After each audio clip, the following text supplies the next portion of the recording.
नमस्कार, मैं अमित और आप देख रहे हैं आंखें न्यूज 24। केंद्रीय मंत्री चिराग पासवान ने प्रधानमंत्री के बिहार दौरे को लेकर कहा कि प्रधानमंत्री बार बार बिहार आ रहे हैं, वो विकसित बिहार का संकल्प प्रधानमंत्री की प्राथमिकता है। ऐसे में हजारों करोड़ की सौगात आज प्रधानमंत्री नरेंद्र मोदी बिहार को देंगे। वहीं चिराग पासवान ने आगे कहा कि बिहार की जनता जिस प्रकार से प्रधानमंत्री नरेंद्र मोदी को प्यार करती है वो अपने आप में दर्शाता है। वहीं राष्ट्रीय जनता दल के सुप्रीमो लालू प्रसाद यादव के द्वारा ट्वीट किए जाने के मामले को लेकर चिराग पासवान ने कहा कि इस तरह की बात कहना यह कतई उचित नहीं है। और क्या कुछ कह रहे हैं चिराग पासवान, आइए आपको सुनवाते हैं। बिल्कुल, और बार बार मैंने इस बात को कहा है कि बिहार प्रधानमंत्री जी की प्राथमिकताओं में है और बिहार में बार बार उनका आना, ये मुझे लगता है शायद 9वीं बार पिछले 1 साल में, जब से केंद्र में तीसरी बार प्रधानमंत्री जी के नेतृत्व में एनडीए की सरकार बनी है, 9वीं बार उनका बिहार आना अपने में दर्शाता है कि एक विकसित बिहार का संकल्प प्रधानमंत्री जी के लिए कितनी बड़ी प्राथमिकता है। ऐसे में आज एक बार फिर हज़ारों करोड़ों की सौगात बिहारियों को वो समर्पित करके जाएंगे। और मैं मानता हूँ कि ये प्यार बिहारियों के लिए जो प्रधानमंत्री जी के दिल में है और बिहारी जिस तरीके से प्रधानमंत्री जी को प्यार करते हैं, ये अपने में एक ऐसा जोड़ है जो बिहार को विकसित राज्य बनाने की दिशा में और ज़्यादा गति देगा। लेकिन विपक्ष कह रहा है कि झूठ बोलेंगे और कुछ देंगे नहीं, चले जाएंगे। विपक्ष और कहेगा क्या? विपक्ष इस बात से घबराया हुआ है कि क्योंकि मुद्दा तो इसी बात को ये लोग बनाना चाहते थे ना, कि प्रधानमंत्री जी ने बिहार के लिए क्या किया, प्रधानमंत्री जी बिहार आते नहीं, प्रधानमंत्री जी बिहार को देखते नहीं, जब चुनाव आता है तभी बिहार आते हैं। यही बातें विपक्ष मुद्दा बनाता।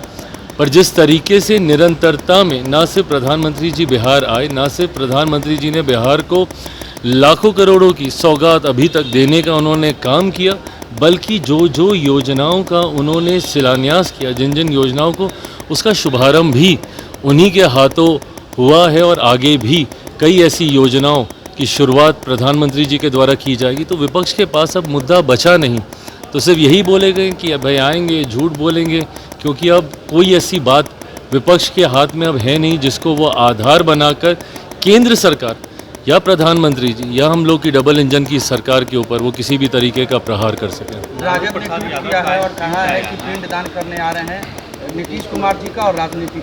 गलत बात है ना, किस तरीके की शब्दावली है ये? इस तरीके से भाई बार बार मैंने कहा है कि आप कीजिए ना, नीतियों के ऊपर आप सवाल उठाइए, एसआईआर को लेकर आपने मुद्दा बनाया हुआ है, बनाइए, इन सारी बातों को आप बोलिए जो आपको लगती हैं कि भाई नीतिगत तरीके से गलत फैसले हैं।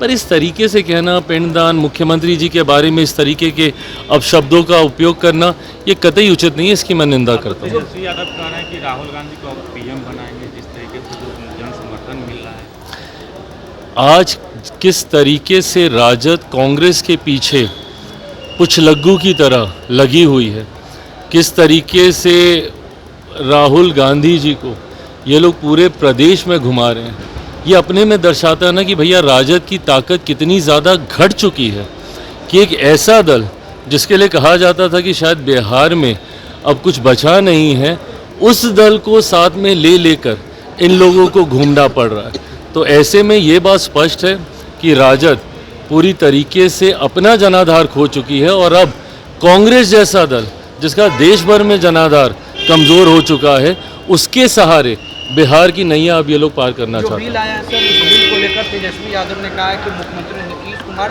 और चंद्रबाबू नायडू जी को जेल भेजने की तैयारी में है। ये वही लोग हैं ना जो कि भ्रष्टाचार पे जब जेल जाते हैं तो परिवार के दूसरे सदस्यों को कुर्सी देते हैं। ऐसे में जब पारदर्शिता की बात आएगी, जब भ्रष्टाचार और भ्रष्टाचारियों पे कार्रवाई की बात आएगी, तो कांग्रेस, राजद जैसे दलों को सबसे ज़्यादा परेशानी होगी। क्योंकि इनका आधार ही भ्रष्टाचार रहा है। कांग्रेस का शासनकाल देख लीजिए, उसमें हुए घोटाले देख लीजिए, और राजद के घोटालों का जिक्र तो देश ही नहीं दुनिया में लोग करते हैं। तो ऐसे में जब केंद्र की सरकार भ्रष्टाचारियों के खिलाफ ऐसे बिल लेकर आएगी तो सबसे ज़्यादा तकलीफ इन्हीं लोगों को होगी। थैंक यू भाई। अखबार का बिल आया है, वो भी 150 रुपए का। आजकल अखबार पढ़ना भी महंगा होता जा रहा है।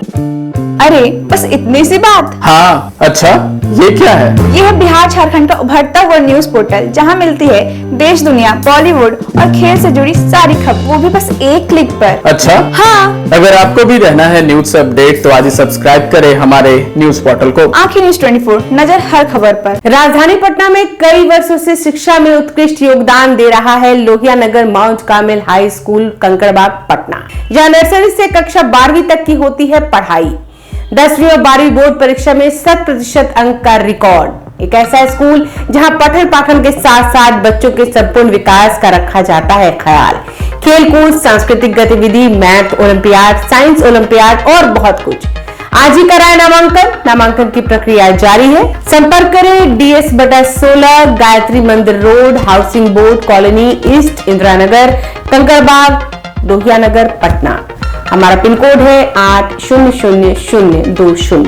पटना में कई वर्षों से शिक्षा में अहम योगदान दे रहा है Gyansthali high school Alamganj Patna city, जहां 10वीं और 12वीं की बोर्ड परीक्षाओं में 100% अंक प्राप्त कर रहे हैं बच्चे। एक ऐसा स्कूल जहां न केवल होती है पढ़ाई बल्कि साथ ही साथ होती है कल्चरल एक्टिविटी, स्पोर्ट्स एक्टिविटी से जुड़े गेम्स, मैथ ओलंपियाड से लेकर साइंस ओलंपियाड, जहां बच्चों के लिए स्कूल कैंपस अत्याधुनिक सुविधाओं से लैस, छोटे बच्चों के लिए वाहन और ट्रांसपोर्ट की विशेष सुविधा।